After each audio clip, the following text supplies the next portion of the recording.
11টা মাস তো গুনাহ করলি এমন কোনো গুনাহ নাই। এই 11টা মাস তুমি আমি করি নাই রে বাবা। সামনে আসতেছে তওবার মাস, যে মাসে আমার নবী ইবাদত বাড়ায়া দিয়েছেন। রজব মাস আসলে নবী ইবাদত বাড়ায়া দিয়েছেন। আম্মা জান আয়েশা রাদিয়াল্লাহু তাআলা আনহা বলেন, একদিন আমার নবী আমার হুজরায় হঠাৎ করে তাকায় দেখি আমার নবী কাপড় পরতেছে। আমি বললাম, নবী কেন কাপড় পরেন? আমার নবী বুঝি অন্য কোনো বিবির ঘরে যাবে। কিন্তু আমি নবীর পিছনে পিছনে গেলাম, তাকায় দেখি না না, আমার নবী কোনো বিবির ঘরে যায় না। আমার নবী ওই জান্নাতুল বাকির ভিতরে কবরস্থানে দিয়া কবর জিয়ারত করতেছে আর বলতেছে, ও আল্লাহ, এই শাবান মাসের উসিলায় সামনে রমজান আসতেছে, এর উসিলায় তুমি কবরবাসীদেরকে মাফ করে দাও। আজকে এখানে কত যুবক আছো শাহজালালকে বড় ভক্ত মনে করতেছ, ওই শাহপরানকে বড় ভালোবাসো, খারাপ না, কিন্তু বলি শাহজালালকে তো আমরাও ভালোবাসি, তোমরাও ভালোবাসো, তবে ব্যবধানটা কোন জায়গায়? তোমার মা বাবার খবর তুমি নেও না, ওই শাহজালালের দরবারে বড় বড় উট গরু নিয়ে যাও, আবার গাজার ভিতরে লিপ্ত হও, আবার তোমার নামাজ কাজা হইতেছে রে ভাই। আমি এই কথা বলতে পারি রে মুমিন, এই দেশের শাহজালালের ভক্ত যদি থেকে থাকে একমাত্র আহলে হক উলামায়ে কিরাম, কথা বলেন ঠিক কিনা? আর তুমি যে ভক্ত হইছ গাঁজা খাওয়ার ভক্ত এবং বিড়ি টানার ভক্ত, কথা বলেন ঠিক কিনা? সত্য কথা বলছি না মিথ্যা কথা বলেন? কিছু হা না আমার সাথে বলতে হবে, নাইলে বয়ান করে আমি নিজেও তৃপ্তি পাবো না, আপনারাও পাবেন। বুঝছেন কিনা? এই শাহজালালের ভক্ত হলো এই টুপিওয়ালারা, যারা 5 বেলার নামাজ আদায় করে। শাহপরানের ভক্ত এই টুপিওয়ালারা, যারা 5 বেলার নামাজ আদায় করে। আমার মালিকের 5 বেলা মালিকের সাথে সাক্ষাৎ করে মসজিদে যাইয়া জামাতে নামাজ আদায় করে। এদের শাহজালালের দরবারে যেতে হবে না, একবার যদি নীরবে বলে, আল্লাহ তোমার কুতুবের উসিলায় আমাকে মাফ করে দাও, আমার আল্লাহর কাছে বলতে দেরি হবে, এই টেঙ্গুলিয়া কান্দার মানুষকে মাফ করতে দেরি করবে না। এজন্য বাবা বুকার স্বর্গে বাস করো না রে যুবক, আল্লাহর সামনে কি জবাব দিবা? আম্মা জান আয়েশা বলেন, আমি তাকায় দেখি নবী এই অবস্থা।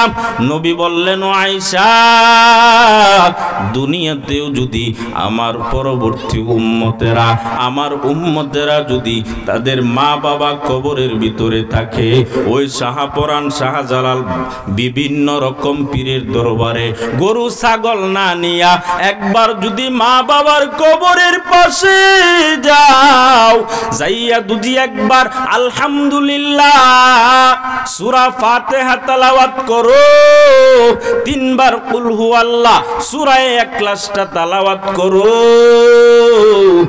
আর যদি আলহাকুমুত তাকাসুর তেলাওয়াত করিয়া মা বাবার জন্য দোয়া করো, আল্লাহর কসম করে বলি কবরের পাশে যাইতে দেরি হবে, তোমার মা বাবার কবরটা জান্নাতের বাগিচা হতে দেরি হবে না। কথা বলেন ঠিক কিনা? ওরে আল্লাহর বান্দা বান্দির দল, ও যুবক, এজন্য নিজের মা বাবার সেবা করো রে বাবা।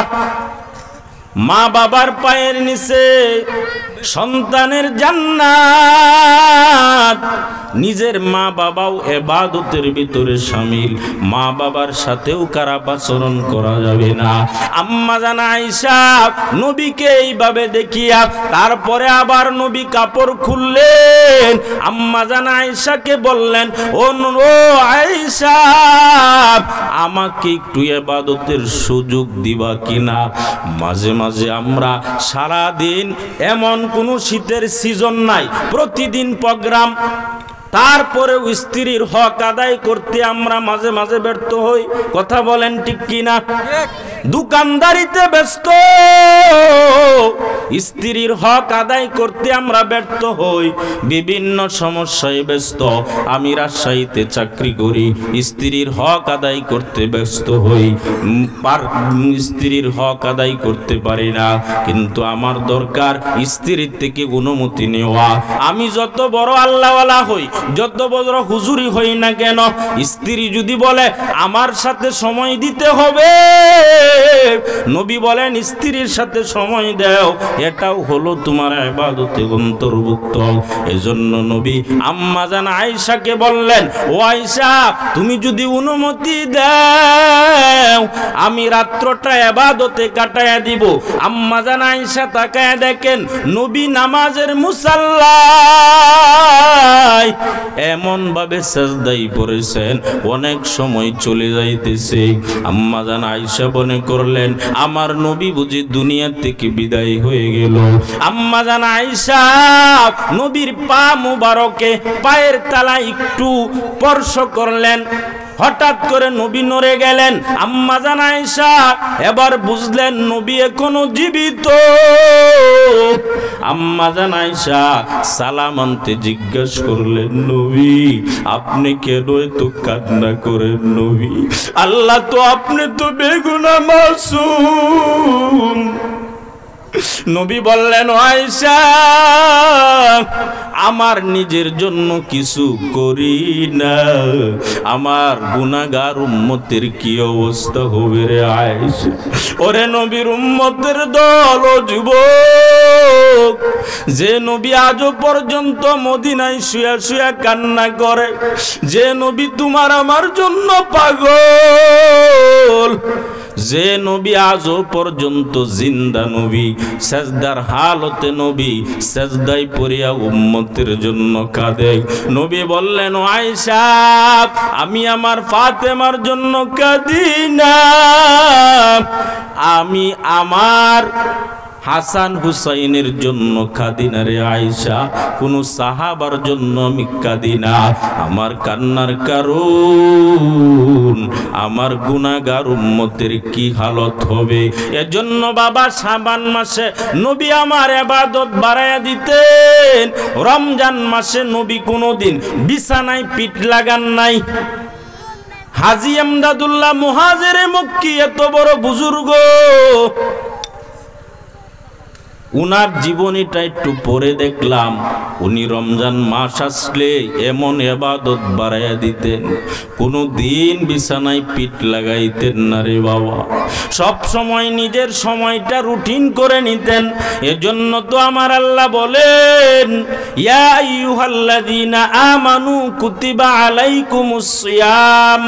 হে ঈমানদারগণ, হে ঈমানদার নরনারীরা, হে ঈমানদারেরা, হে মুসলমানেরা, আল্লাহ তোমাদের উপর রোজাকে ফরজ করে দিয়েছেন। বলেন কাদের উপর আল্লাহ রোজা ফরজ করেছেন? কথা বলেন না কেন? ঈমানদার যারা, মুসলমান যারা, তাদের উপর আল্লাহ রোজা ফরজ করেছেন। আমার আল্লাহ ইহুদি বেঈমানদেরকে বলেন নাই রোজা রাখার জন্য, বলছেন কাদেরকে বলছেন বাবা? যারা মুসলমান, যারা মুত্তাকি, যারা পরহেজগার নরনারী, তাদেরকে বলছেন রোজা রাখার জন্য। শুধু আমাদেরকে বলেন না, কামা কুতিবা আলাল্লাযীনা মিন কাবুলিকুম লাআল্লাকুম তাত্তাকুন। জুড়ে বলেন আল্লাহু আকবার। আমার আল্লাহ বলেন শুধু তোমাদের উপর আমি আল্লাহ রোজা ফরজ করি এমন না, তোমাদের পরবর্তী যারা ছিল, পূর্বে যারা ছিল, তাদের উপরও আমি আল্লাহ রোজা ফরজ করেছি। এর মানে আমার বাপদাদারাও সেই রোজা রাখছেন, এর আগে যারা ছিল তারাও রোজা রেখেছেন, এর আগে যারা ছিল তারাও রোজা রেখেছেন। হঠাৎ করে এমন মনে করিও না যে আমি আল্লাহ তোমাদের উপর বোঝা চাপাইয়া দিয়েছি, এমনটা মনে করিও না, বরং তাদের উপরও রোজা ফরজ করেছিলাম যেমনি ভাবে আমি আল্লাহ তোমাদের উপর রোজা ফরজ করেছি। কামা কুতিবা আলাল্লাযিনা মিন ক্বাবলিকুম লাআল্লাকুম তাত্তাকুন, যেন রোজার মাধ্যমে, নামাজের মাধ্যমে রমজান মাসে তোমরা মুত্তাকি হতে পারো। রোজার মাধ্যমে তোমরা যেন মুত্তাকি হতে পারো, যেন তোমরা পরহেজগার হতে পারো। কিসের মাধ্যমে? রোজার মাধ্যমে। শুধু রোজা রাখলেই তো হবে না, রমজান মাসে তো আবার কি আছে রে বাবা, নামাজও আদায় করতে হবে। কত আম্মা জানেরা আছে সারাদিন কুকুরের মতো উপবাস থাকে, এক বেলা নামাজ পর্যন্ত পড়ে না। কথা কোন ঠিক কিনা? রোজার হক হলো নামাজ। রোজা শব্দের অর্থ হলো, সোম শব্দের অর্থ হলো, রোজা শব্দটা হলো ফার্সি একটা শব্দ, সোম শব্দটা হলো আরবি শব্দ। এর অর্থ হলো সূর্য সুবে সাদেক থেকে নিয়া একবারে সূর্য অস্ত পর্যন্ত সহবাস, খানাপিনা, গালি দেওয়া, মুখকে হেফাজত, জবানকে হেফাজত, এক কথায় নিজের শরীরটাকে সমস্ত কারাপতার থেকে বাঁচিয়া রাখার নাম হলো রোজা। এজন্য বাবা এই মাঘে রমজানে আমল বাড়ায়া দৌড়ে যুবক, সামনে রমজান পাইবা কিনা জানো না, সামনে রমজান পাবেন কোনো গ্যারান্টি আছে না, বরং আপনি আমার সামনে মহান সুযোগ। এই রমজান মাসে যদি আপনি আমি মারা যাই, বিনা হিসাবে জান্নাতে যাব, তবে রোজাটা আমার মুখে রাখতে হবে। রোজা সারা যদি কবরে যায়, আল্লাহ যদি বলে ও যুবক কেন রোজা রাখলি না, এই মহিমার মাস, রহমতের মাস, নাজাতের মাস, মাগফিরাতের মাস, এই মাসে কেন রোজা রাখলি না রে যুবক। আজকে বুরসাগঞ্জের বাজারে, তারাকান্দায়, বিভিন্ন জায়গার ভিতরে দেখি কত বাবার দাড়ি পেকে সাদা। যদি বলি বাবা কেন রোজা রাখেন না, বলে হুজুর আমার তো বড় গ্যাস্ট্রিকে ধরছে। কথা বলেন ঠিক কিনা? বলে আমি তো অসুস্থ। আরে মিয়া আপনাকে গ্যাস্ট্রিকে ধরলো রমজান মাসে, সারা বছরে ধরে নাই? বলে আমি কিডনি রোগে আক্রান্ত। অথচ যদি আপনি এই রোগটাকে নিয়ে একবার নিয়ত করতেন আল্লাহ রমজানের প্রতিটা রোজা রাখবো, তারাবি পড়বো, তাহাজ্জুদ পড়বো, মুত্তাকি হতে চাই, আল্লাহ এর উসিলা আমার ক্যান্সারটা বালা করে দাও, আল্লাহ এর উসিলায় আমাকে মাফ করে দাও। আল্লাহ তওবার মাস, তুমি যদি মাফ না করো, আমার তো আর কোনো মাবুদ নাই, আমার তো আর কোনো মালিক নাই, আমার আল্লাহ অবশ্যই আপনাকে শিফা দান করতেন। কথা বলেন ঠিক কিনা? এজন্য নবী আলাইহিস সালাতু ওয়াস সালাম বলেন মান সামা রমাদান ঈমানান ওয়া ইহতিসাবান গুফিরা লাহু মা তাকাদ্দামা মিন যামবি। যে ব্যক্তি রমজান মাসের রোজাটা এমন নেউতে রাখলো, সওয়াবের নেউতে রাখলো, নবী আলাইহিস সালাতু ওয়াস সালাম বলেন গুফিরা লাহু মা তাকাদ্দামা মিন যামবি। রমজানের রোজা রাখতে দেরি হয়, বান্দার জীবনের গুনাহ মাফ করতে একটা সেকেন্ড দেরি হয় না। এই মাহে রমজানের সুবর্ণ সুযোগ। হযরতে আবু হুরায়রা থেকে বর্ণিত হাদিস, আমার নবী বলেন রমজান মাস উপলক্ষে আমার উম্মতকে এমন বিশেষ বিশেষ 5টা বৈশিষ্ট্য দিলাম যা অন্যান্য উম্মতকে দেওয়া হয় নাই। ঈসা নবীর উম্মতকে দেই নাই, মুসা নবীর উম্মতকে দেই নাই, ইব্রাহিম নবীর উম্মতকে আমার আল্লাহ দেন নাই। আমার আল্লাহ দিয়েছেন মুহাম্মদ নবীর উম্মতকে। কার নবীর উম্মতকে? এমন বিশেষ বিশেষ 5টা বৈশিষ্ট্য। তার ভিতরে 1 নাম্বার, আমার নবী বলেন রোজাদারের মুখের দুর্গন্ধ, সারা দিন রোজা রাখলে মুখের দুর্গন্ধটা কি ভালো থাকে না খারাপ? কথা বোঝেন? যদি খারাপ থাকে তাহলে তো এটা নাপাক হওয়ার কথা ছিল, অথচ আমার নবী বলেন না না, আমার আল্লাহ এমন বৈশিষ্ট্য দিয়েছেন রোজাদারের মুখের দুর্গন্ধটাও আমি আমার আল্লাহর কাছে মেশক আম্বরের থেকেও বড় বেশি দাম। দ্বিতীয় নাম্বার, রোজাদারের জন্য ইফতার পর্যন্ত সমুদ্রের মাছ, গর্তের পিপিলিকারা দোয়া করে আল্লাহ রোজাদারকে হেফাজত করো, আল্লাহ রোজাদারকে মাফ করে দাও।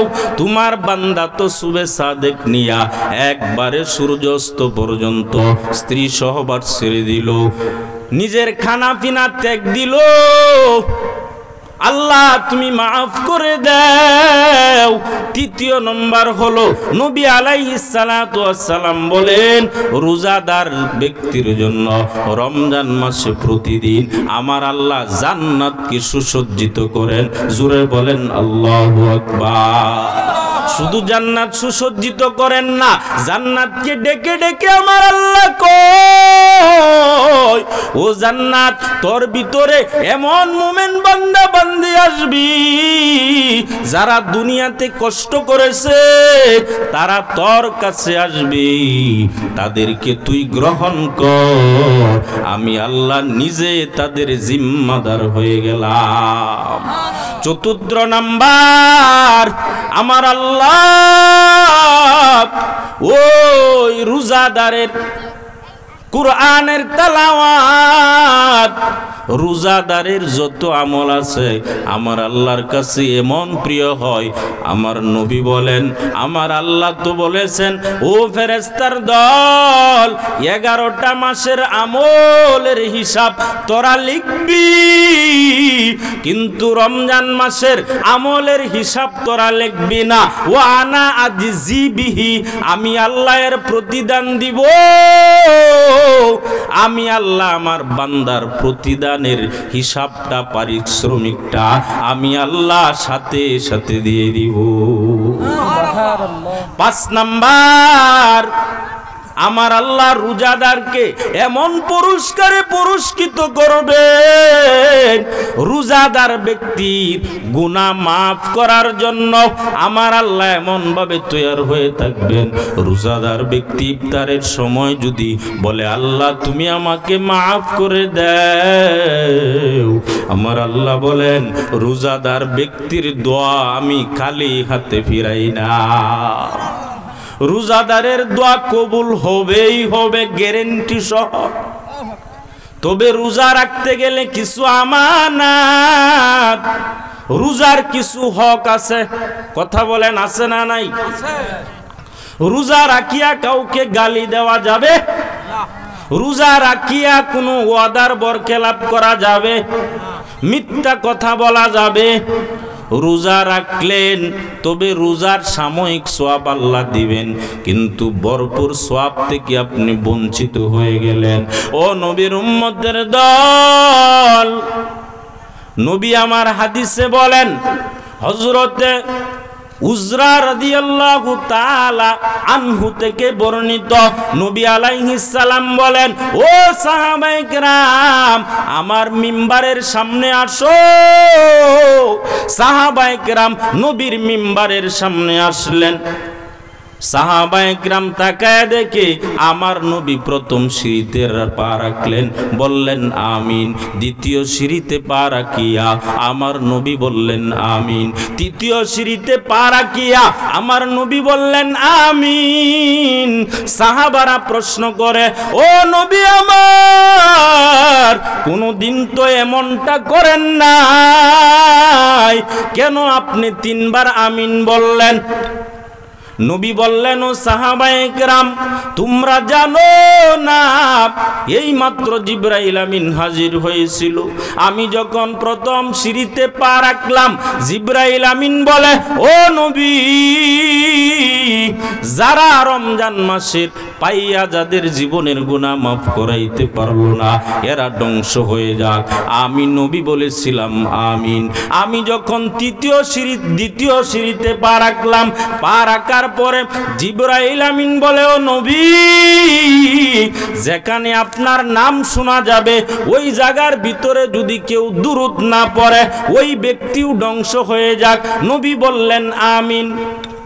আমাদের ভিতরে এমন পাগল ছাগল আছে না নাই? নবীর নাম নিলে দুরূদ পড়ে না, অথচ বলে নবী হাজির। কথা বলেন ঠিক কিনা? নবীরে ভালোবাসা দেখায়, কিন্তু নবীর নাম নিলে দুরূদ পড়ে না, এমন পাগল ছাগল আছে না নাই? পেশিবাদী সরকার দূর করা হলো, এখন বাকি রয়ে গেল আহলে হক উলামায়ে কেরামের পিছনে কিছু বেঈমানরা কাজ করতেছে। নামদারি টুপি মাথায় দিয়া সারাদিন বাজারে বসে আড্ডা দেয়, অথচ নামাজের সময়ে মসজিদে যায় না। কথা বলেন ঠিক কিনা? এই বাড়ি উরস, সেই বাড়ি উরস, সেই বাড়ি উরস, উরস ওইতে উরসে জীবন যৌবন সব শেষ করে দিল। শেষ পর্যন্ত কালি হাতে কবরে গেলেন, জাহান্নাম ছাড়া কোনো উপায় নাই। কথা বলেন ঠিক কিনা? মনে করতেছেন হুজুররা বুঝি এই সব মিথ্যা কথা বলতেছে? আল্লাহর কসম, এখানে অনেক উলামায়ে কিরাম আছে, একটা কথাও মিথ্যা না, একটা কথাও কিনা মিথ্যা না। এরপরেও যদি আপনি সোজা রাস্তায় না আসেন, বেকা পথেই যান, নিজের কপালে নিজে বাড়ি দিলেন, দুষবেন কাকে? কথা বলেন ঠিক কিনা? আল্লাহ সবাইকে বুঝার তৌফিক দান করুন, সকলে বলেন আমিন। নবী আমার তৃতীয় সিঁড়িতে পা রাখার সময় জিবরাইল আমিন বললেন, নবী, যারা দুনিয়াতে পিতা মাতা পাইয়া জান্নাত কামাই করতে পারলো না, এরাও ধ্বংস হোক। কারা? দুনিয়াতে মা আছে, বাবা আছে, জান্নাতে পৌঁছতে পারলাম না, মা বাবার খেদমত করি না, মা বাবাকে ভালো লাগে না, নিজের বউয়ের কথাই চলি, অথচ যখন আমার কেউ ছিল না তখন ছিলাম আমি, এখন আমার সব হয়েছে পর হইলাম। কি? যে সময় আমি টাটা করিয়া কান্না করতাম, ও যুবক, কেউ তোমাকে কুলে নিত না, কেউ তোমাকে আদর করত না, ওই সময় তোমার কি হালাত? আজকে তুমি মোটা সোটা হইলা, মা বাবার সাথে বেয়াদবি, নিজে না খাইয়া, অথচ মা বাবাকে খাওয়ানো দরকার ছিল, নিজে ভালো কাপড় না পরিয়া মা বাবাকে ভালো কাপড় দেওয়া দরকার। মা বাবা মরে গেলে পর্যন্ত কবরের পাশে যাবে তো জোরের কথা, জীবনে কোনোদিন নামটাও উচ্চারণ করে না, এমন বেঈমান মুশরিক আছে না নাই? আছে না? আল্লাহ সবাইকে দিনের সহি বুঝদান করুন, সকলে বলেন আমিন। ও বাবা, এজন্য ঘুম থেকে জাগ্রত হও, আর ঘুমাইয়া থাকা যাবে না। জান্নাত যদি কামাই করতে চাও, সামনে মাহে রমজান আসতেছে, আল্লাহর দরবারে তওবা করে নাও। ওই মাহে রমজান এমন একটা মাস যে মাসে আল্লাহর কাছে চাইলেই গুনাহ মাফ। তাহাজ্জুদের সময় বাড়ায়া দাও, সেহরির সময় উঠিয়া নিজে যাই নামাজ মুসাল্লা বিছাইয়া তাহাজ্জুদ নামাজ শুরু করে দেও রে বাবা। আর আল্লাহর দরবারে তওবা কর। আমার আল্লাহ বলেন, তুবু ইলাল্লাহি জামিআন আইয়ুহাল মুমিনুন আইয়ুহাল মুমিনুন লাআল্লাকুম তাত্তাকুন। জোরে বলেন আল্লাহু আকবার। আমার আল্লাহ বলেন, ও মুমিন বান্দা বান্দি, মুসলমান বান্দা বান্দি, গুনাহ করেছো সাগরের ফেনা পরিমাণ গুনাহ করিয়াও যদি তাকো এই রমজান মাসে সবাই মিলে আমি আল্লাহর সামনে তওবা কর, লাআল্লাকুম তাত্তাকুন, সম্ভবত তোমরা মুমিন হয়ে যাইবা, মুত্তাকি হয়ে যাইবা, পরহেজগার হয়ে যাইবা। ভুলবো না ভোলা যায় নাকি মাহে রমজানের স্মৃতি, ভুলবো না ভোলা যায় নাকি মাহে রমজানের স্মৃতি। এই মাসের কত ফজিলত জানো কি মুসলিম জাতি। সবাই বলেন, ভুলবো না ভোলা যায় নাকি মাহে রমজানের স্মৃতি। যেই মাসেতে নবী আমার ইবাদতে কাটাইছেন রাত, ওই মাস কত মহিমাময় জানো কি মুসলিম জাতি। একবার যদি চিন্তা কর কবরে আমার কি হবে গতি, ভুলবো না ভোলা যায় নাকি মাহে রমজানের স্মৃতি। রোজা নিয়া প্রতিযোগিতা দরকার, কথা বলেন ঠিক কিনা? আর আল্লাহর দরবারে ওই রমজান মাসে তওবা করো রে মুমিন। আয় আল্লাহ, জীবনে অনেক অন্যায় অপরাধ করেছি, গুনাহ করেছি, আর জীবনে অন্যায় করব না, গুনাহ করব না। তওবার যদি নিয়ত হয়, মুনাফিকি যদি না থাকে, খাঁটি তওবার নিয়তে দুটো হাত আমার আল্লাহকে দেখায় দেন। আয় আল্লাহ, আমাদের তওবা কবুল করে নেন। আয় আল্লাহ, মাহে রমজানে প্রত্যেকটা রোজা রাখার তৌফিক দেন আল্লাহ। মা বাবার সাথে বেয়াদবি করেছি, মাফ করে দেন। আয় আল্লাহ, রোজা ছাড়বো না, নামাজ ছাড়বো না, যতদিন থাকবো উলামায়ে ইকরামের সহবতে থাকবো। আয় আল্লাহ, আমাদের সকলকে হক্কানি উলামায়ে ইকরাম এর সাথে জান্নাতে যাওয়ার তৌফিক দেন, আমিন। ওয়া আখিরু দাওয়ানা আনিল হামদুলিল্লাহি রাব্বিল আলামিন।